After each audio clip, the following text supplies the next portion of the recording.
आज के वीडियो में हम बात करने वाले हैं बिनाइन प्रोस्टेटिक हाइपरप्लेजिया यानी कि प्रोस्टेट और यूरिनरी इश्यूज जो होते हैं ओल्ड एज के साथ, उसके लिए एक नेचुरल ट्रीटमेंट, एक ऐसा ड्रिंक जिसके बाद हो सकता है नेचुरली ये कम हो जाए और आपको बहुत लंबे समय तक मेडिसिन ना लेनी पड़े। सो इसलिए अगर आपके फैमिली में कोई वृद्ध पुरुष है जिनको बिनाइन प्रोस्टेटिक हाइपरप्लेजिया की वजह से यूरिन में बहुत प्रॉब्लम्स आ रहे हैं, बार बार जाना पड़ रहा है, रात को कई बार उठना पड़ रहा है, जोर लगाना पड़ रहा है, यूरिन पास करने के बाद भी बच जाता है यूरिन, तो फिर उनके लिए वीडियो बहुत मूल्यवान है। आप उनको ये वीडियो दिखाइए, शायद इसमें जो मैं टिप्स दे रहा हूँ, जो नेचुरल चीज़ें बता रहा हूँ, वो उनको बहुत हेल्प करे इसे नेचुरली स्लो डाउन करने में। ऑफकोर्स अगर ये नेचुरली नहीं स्लो डाउन होता है तो हमने कई वीडियोज़ बनाए हैं, आई बटन पे लिंक दूंगा कि कैसे एम्बोलाइजेशन द्वारा हथेली से छोटी सी वायर से हम इसे ट्रीट कर सकते हैं।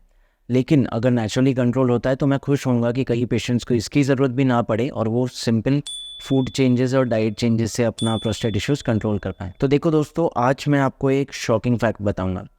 एस्ट्रोजन यानी कि फीमेल हार्मोन, जो एक एनाबॉलिक हार्मोन है, हर जगह ग्रोथ करता है। ये हार्मोन चाहे फीमेल हो चाहे मेल हो, बनता है टेस्टोस्टेरॉन से। नेचुरल एस्ट्रोजन नहीं बनता है, पहले टेस्टोस्टेरॉन बनता है, वो कन्वर्ट होता है एस्ट्रोजन में। और जो एंजाइम है, जो चाहे मेल हो फीमेल हो, इस टेस्टोस्टेरॉन को एस्ट्रोजन में कन्वर्ट करती है, वो एंजाइम का नाम है एरोमेटेज। ये एंजाइम टेस्टोस्टेरॉन को एस्ट्रोजन में कन्वर्ट करती है। दोबारा स्ट्रेस कर रहे हैं। सो ये एंजाइम बॉडी में कहाँ से बनता है? मेल्स में टेस्टिकल से और फीमेल्स में और मेल्स में दोनों में फैट सेल से। उम्र के साथ साथ एस्ट्रोजन बढ़ता जाता है, टेस्टोस्टेरॉन कम होता जाता है, और इसका कारण है कि उम्र के साथ साथ एरोमेटेज एंजाइम बढ़ता जाता है। यही कारण है कि मेल्स में उम्र के साथ साथ टेस्टोस्टेरॉन कम होता है, ओवरऑल सेक्स ड्राइव, पोटेंसी कम होता है और प्रोस्टेट सूजता है, क्योंकि एस्ट्रोजन जैसा हमने बताया ग्रोथ कॉज करता है, तो प्रोस्टेट का हाइपरप्लेजिया या सूजन कॉज करता है, जिसके वजह से ये प्रॉब्लम्स आती हैं। अब ये वीडियो देखकर आप में से बहुत लोग अपना दिमाग चलाएंगे और कहेंगे, अच्छा दादाजी को या नाना जी को एस्ट्रोजन की वजह से ये प्रॉब्लम है, चलो उनका ब्लड टेस्ट कराते हैं और एस्ट्रोजन अगर बढ़ा हुआ निकला तो हमें रूट कॉज मिल गया। दोस्तों, ऐसा नहीं होता। अच्छा, हमको सिखा रिया है। समहाउ इंट्राप्रोस्टेटिक एस्ट्रोजन लेवल्स जब बढ़े हुए मिलते हैं तो ब्लड टेस्ट में वो हो सकता है ना बढ़े हुए मिले। ये चीज़ें कोरिलेट नहीं करती हैं, तो ब्लड टेस्ट से शायद आपको ना पता चल पाए कि बॉडी में एस्ट्रोजन बढ़ा हुआ है, बट प्रोस्टेट में वो बढ़ा हुआ है और यही मूल कारण है। तभी ही अगर आप इसका ट्रीटमेंट देखोगे, कौन सी मेडिसिन दी जाती है लॉन्ग टर्म यूरिन इश्यूज़ को कंट्रोल करने के लिए, तो वो है एरोमेटेज इनिबिटर्स, यानी कि ऐसे मेडिसिन जिसमें केमिकल्स है जो ये एरोमेटेज एंजाइम को स्लो कर देते हैं या रोक लेते हैं, जिससे टेस्टोस्टेरॉन टू एस्ट्रोजन का कन्वर्जन बंद हो जाए, एस्ट्रोजन की मात्रा कम हो जाए, टेस्टोस्टेरॉन की मात्रा बढ़ती जाए और प्रोस्टेट का सूजन बंद हो जाए। और ये मेडिसिन कई लंबे समय तक हेल्प करती हैं। लेकिन कोई भी केमिकल मेडिसिन की तरह इनका डिपेंडेंसी अच्छी बात नहीं है, इसलिए बीच बीच में गैप देना पड़ता है, वॉश आउट पीरियड, और इसके वजह से साइड इफ़ेक्ट्स भी हो सकते हैं। क्या होते हैं वो किसी और दिन बात करेंगे। संडे को मस्त नहा धो के लेकिन हमने हमेशा देखा है कि जब केमिकल द्वारा हम कोई मेडिसिन लेते हैं, उसके बदले में अगर हम नेचुरली कोई एक एरोमेटेज इनिबिटर ले ले तो बहुत गुना फ़ायदा होता है, डिपेंडेंसी नहीं होती और साइड इफ़ेक्ट्स भी कम होते हैं। सो जैसा वीडियो के स्टार्टिंग में प्रॉमिस किया, अब बात करते हैं कि ऐसी कौन से खाद्य पदार्थ या लाइफस्टाइल है जिसकी वजह से एरोमेटेज बढ़ सकता है, और ऐसे कौन से फूड स्टफ्स है जिससे एरोमेटेज कम हो सकता है, जो एरोमेटेज इनिबिटर्स है, जिसके बाद आपको शायद मेडिसिन ना कंज्यूम करनी पड़े और हो सकता है एम्बोलाइजेशन या सर्जरी भी अवॉइड हो जाए। अंत तक देखते रहिएगा। लास्ट में रामबाण बताऊंगा, ऐसा एक पदार्थ बताऊंगा जिसे पीने से या कंज्यूम करने से बहुत हद तक फायदा मिलेगा। सो कौन सी वो चीज़ है जो एरोमेटेज बढ़ाती है और ये कन्वर्जन बढ़ाती है टेस्टोस्टेरॉन टू एस्ट्रोजन, जिसके वजह से प्रोस्टेट और बढ़ेगा? पहली है इंसुलिन। जी हाँ, ओवरऑल फैट या ओबेसिटी अगर बढ़े तो एरोमेटेज बढ़ता है, जैसा हमने देखा फैट सेल में मिलता है, इसलिए वेट लॉस हेल्प करेगा। अगर डायबिटीज़ है तो वह दोबारा बढ़ेगा। अगर डायबिटीज़ इतना है कि इंसुलिन लेना पड़ रहा है तो और ज़्यादा बढ़ेगा। एरोमेटेज बढ़ा, एस्ट्रोजन बढ़ेगा, प्रोस्टेट सूजेगा, सिम्टम्स बढ़ेंगे, लक्षण बढ़ेंगे। इसलिए keto diet, carbohydrate free diet, यानी कि ग्रेन्स और कार्बोहाइड्रेट कम लेना है, ये बहुत फ़ायदा देगा। सेकेंड, अनफॉर्चुनेटली आपसे बहुत लोग मुझसे अग्री नहीं करेंगे या मुझसे नाराज़ हो जाएंगे इसके बाद, लेकिन अल्कोहल एरोमेटेज बढ़ाता है। तो अल्कोहल की वजह से एस्ट्रोजन बढ़ता है और गदूद और सूजता है। तो जिसको लगता है अल्कोहल मर्दाना ड्रिंक है और पीने से मर्दानगी बढ़ती है, आई एम सॉरी टू से, टेस्टोस्टेरोन कम होता है, एस्ट्रोजन बढ़ता है, तो मर्दानगी कम होती है, बढ़ती नहीं है। होल ग्रेन्स जैसा हमने बात की, ये भी एरोमेटेज डायरेक्टली भी बढ़ाते हैं बिसाइड्स डायबिटीज़ और इंसुलिन कंजम्पशन बढ़ाने के, इसलिए होल ग्रेन्स का कंजम्पशन कम करना है।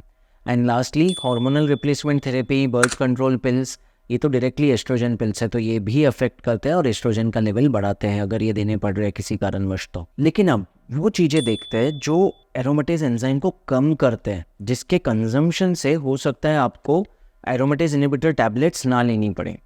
पहला है क्रूसीफरस वेजिटेबल्स, यानी कि ब्रोकोली, कैबेज, कॉलीफ्लावर वगैरह वगैरह। ये वेजिटेबल्स के कंजम्पशन से एरोमेटेज कम होगा और हेल्प होगा। दूसरा है फ्लैक्स सीड्स। जी हाँ, फ्लैक्स सीड के बहुत फ़ायदे हैं, पर उसमें से एक फ़ायदा ये है कि एस्ट्रोजन कम बनेगा, टेस्टोस्टेरोन नॉर्मल रहेगा। थर्ड है ग्रीन टी।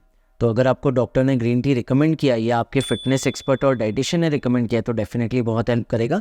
एक फ़ायदा ये है। अब आता है वो रामबाण पे जिसकी हमने बात की, और कई स्टडीज़ द्वारा ये प्रूव किया गया है कि साइट्रस पील्स, यानी कि साइट्रस फ्रूट्स या नींबू के जो पील है, जो कवरिंग है, छिलका है, वो बहुत हेल्प करता है एरोमेटेज इनहिबिशन में। आप में से बहुत लोग शॉक हो रहे होंगे कि हम तो नींबू पानी पीते हैं, छिलका उतारने के बाद जो नींबू बचता है या बिना उतारे निचोड़ के उसका रस पीते हैं पानी से डाइल्यूट करके, ये छिलका कैसे पिए? दोस्तों, पूरे नींबू को आप ब्लेंड कर सकते हो मिक्सर में, उसके पील में रस से भी 40 गुना ज़्यादा एरोमेटेज इनहिबिटर्स होते हैं जो बहुत हेल्प करते हैं टेस्टोस्टेरोन बढ़ाने में और एस्ट्रोजन कम करने में। अगर टेस्ट या स्वीटनिंग के लिए आप कुछ ऐड करना चाहते हो तो ब्लूबेरीज ऐड कर सकते हो। एक तो स्वीटन हो जाएगा, दूसरा फ़ायदा ब्लूबेरीज खुद एरोमेटेज इनहिबिटर है तो इसकी पोटेंसी को और बढ़ा देगा। 30 सेकंड मिक्सर में ब्लेंड करोगे तो अच्छे से वो एक ड्रिंक बन जाएगा और आप धीरे धीरे उसकी आदत डाल सकते हो। ये कई स्टडीज़ में प्रूव हुआ है कि साइट्रस पील बहुत हेल्प करता है एरोमेटेज इनहिबिशन में और एस्ट्रोजन की मात्रा कम करने में। तो दोस्तों, अगर घर में कोई वृद्ध पुरुष है जिन्हें ये प्रॉब्लम है, डेफिनेटली ये दीजिए। हम जैसा जानते हैं कभी कभी प्रोस्टेट इतना बढ़ जाता है 100 ग्राम्स 200 ग्राम्स कि ये चीज़ें वर्क नहीं कर पाती क्योंकि बहुत लेट हो चुका है, ऑलरेडी बहुत सूज चुका है, मैकेनिकल इफेक्ट बहुत ज़्यादा है।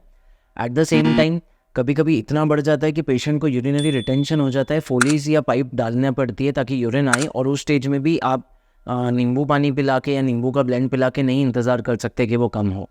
ऐसे में अगर आप नॉन सर्जिकल ऑप्शन ढूंढ रहे हो तो आज हम प्रोस्टेट एम्बोलाइजेशन कर सकते हैं, यानी कि हथेली से एक छोटी सी तार ले जा सकते हैं एक्सरे में देखते हुए। ये पतली सी तार को 0.6 मिलीमीटर जितनी पतली हम प्रोस्टेट की नसों में ले जाते हैं एंजियोग्राफी द्वारा और प्रोस्टेट का फ्लो बंद कर देते हैं, जिससे प्रोस्टेट को फ्लो नहीं मिलता, वो श्रिंक होने लगता है और यूरिन का पैसेज खुल जाता है। सो ये बहुत अच्छा इनोवेशन है। हम 100 से ज़्यादा पेशेंट को ट्रीटमेंट दे चुके हैं एंड रिजल्ट्स ड्रामेटिक और ड्रास्टिक हैं। ऑलमोस्ट 86 to 93% पेशेंट्स को इतना पॉजिटिव रिजल्ट है। आज तक जितने लोग रिटेंशन लेके आए हैं उनका तो सबका फोलिस कैथेटर निकल चुका है, एक का भी फोलिस की ज़रूरत अभी तक नहीं पड़ी है। क्या बात है सर, क्या बात है सर, क्या बात है, ये बात है, अरे सर क्या बात है। सो दोस्तों, आई होप ये वीडियो ने मदद किया। आप में से बहुत लोग ये वीडियो की रिसर्च में जाके बोलेंगे कि अरे इन्होंने तो डॉक्टर एरिक बर्ग को कॉपी किया है, जो एक फेमस यूट्यूबर है, 10 मिलियन से ज़्यादा सब्सक्राइबर्स है। तो इससे पहले आप हेट कमेंट शुरू करो, मैं आपको खुद बता दूं कि हाँ, ये वीडियो का पूरा इंस्पिरेशन उनकी स्क्रिप्ट से लिया गया है। उन्होंने इतना रिसर्च किया है, मैं खुद उनसे इतना इंस्पायर्ड हूँ जब से मुझे उनके चैनल के बारे में पता चला। इनफैक्ट मैं अपना डिस्क्रिप्शन में भी जो उन्होंने रिसर्च करके मेडिकल लिटरेचर लिंक्स डाले हैं वो भी शेयर करूँगा and I am very grateful to him for doing the work that he is doing. उनकी तरह और कई डॉक्टर्स जैसे डॉक्टर जॉश एक्स और अदर्स जो नेचुरोपैथिस्ट है, कायरोप्रैक्टर्स है, नेचुरल ट्रीटमेंट, डाइट पे फोकस करते हैं, मैं उनको फॉलो करता हूँ। उनके द्वारा जो मुझे हेल्प हो रही है मेरे रिसर्च के दौरान मैं आप तक पहुंचाऊंगा एंड मुझे ये शेयर करने में कोई शर्म नहीं है। अगर कोई बहुत अच्छी चीज़ है उसको अगर मैं हिंदी लैंग्वेज में अपने देशवासियों से शेयर कर सकता हूँ तो क्यों नहीं।